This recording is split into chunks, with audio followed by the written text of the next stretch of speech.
While everyone's Instagram feed is drowning in passport stamps and sunset beach photos, there's a quiet population of people who hear, "Let's plan a trip," and feel their soul deflate. Not because they're afraid of planes, not because they can't afford it, but because the idea of leaving their familiar world genuinely sounds exhausting. And neuroscience just discovered why their brains might be protecting something everyone else is ignoring.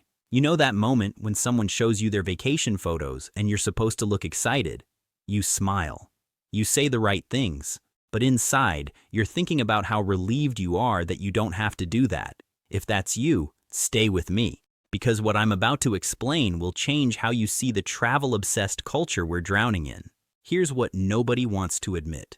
Not loving travel doesn't make you uncultured, it doesn't mean you're close-minded, and it definitely doesn't mean you're wasting your life.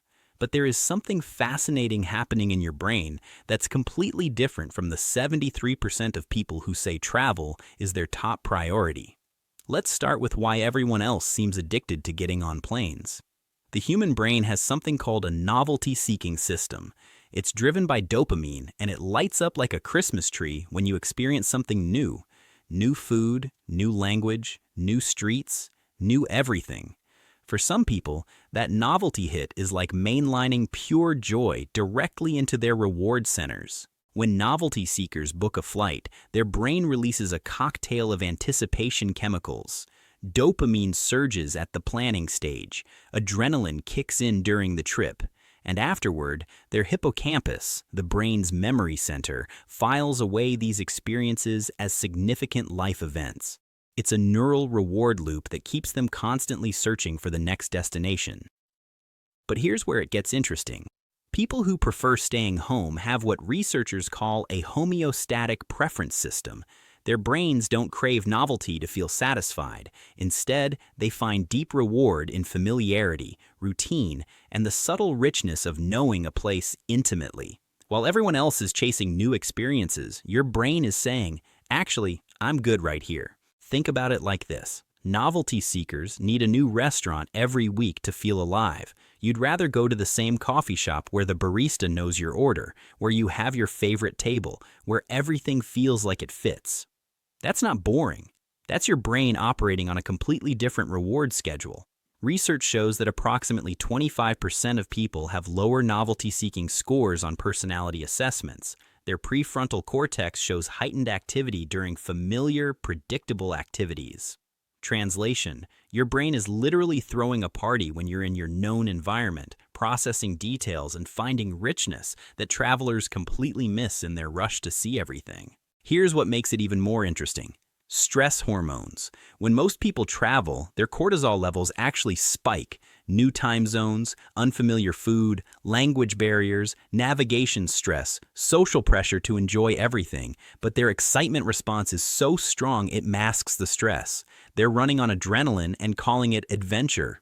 People who don't enjoy travel, your stress detection system might be more sensitive. You're not being dramatic. Your amygdala, the brain's threat detection center, is actually better at calculating the cost-benefit ratio. 8 hours on a plane, jet lag, strange beds, upset stomach, crowds, and overstimulation. All for what? A photo that gets 47 likes? Your brain is doing math that everyone else is ignoring, and honestly, that's not weakness. That's honesty. But there's another layer nobody talks about, the performance aspect of modern travel. Thanks to social media, travel isn't just about experience anymore. It's about proof. Proof that you're living. Proof that you're interesting. Proof that you're not wasting your life in your hometown like some kind of failure. People who don't travel often see through this performance immediately. They notice how exhausting it is to constantly document, to find the perfect angle, to craft the perfect caption. They see their friends return from 2 weeks in Europe looking more drained than before they left. And they think, why would I pay thousands of dollars to be that tired? Studies on happiness and travel show something surprising. The anticipation of a trip brings more joy than the trip itself. And the memory of the trip, heavily edited and filtered, brings more satisfaction than the actual experience, which means people are essentially paying for the before and after while suffering through the during. People who prefer staying home skip straight to sustainable contentment. No anticipation anxiety, no exhausting middle, No post-vacation depression, just consistent, reliable, chosen peace. Now here's something that sounds contradictory but makes perfect sense.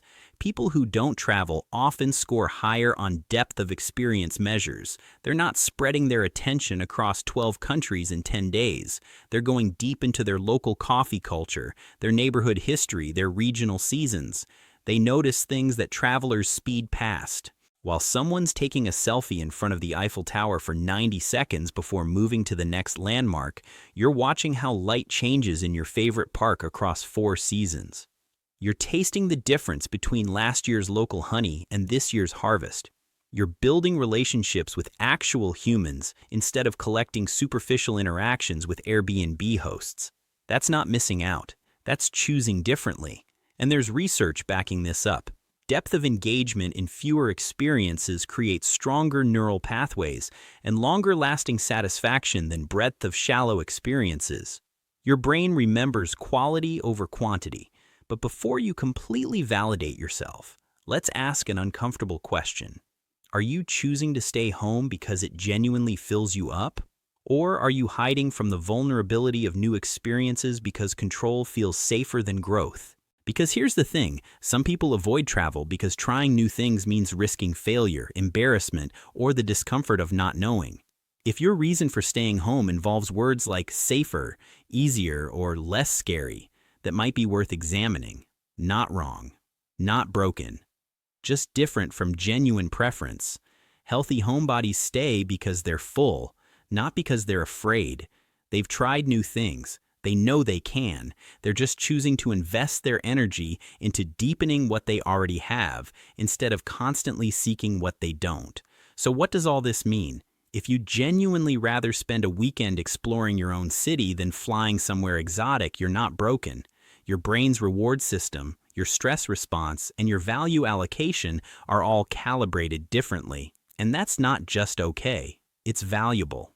The world needs people who know their place deeply instead of knowing everywhere superficially, who build real community instead of collecting passport stamps, who understand that richness isn't measured in miles traveled but in attention paid.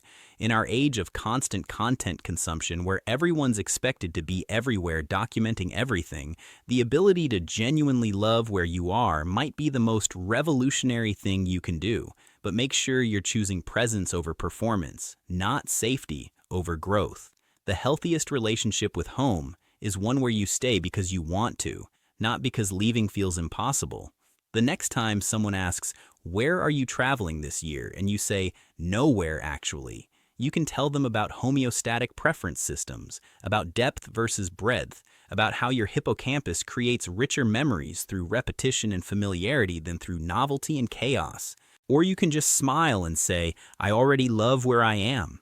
That usually ends the conversation pretty quickly. And honestly, that's the whole point. If this just explains something you've never been able to defend, don't scroll past what comes next. There's a deeper pattern here about how your brain processes satisfaction, and understanding it changes everything about how you build your life.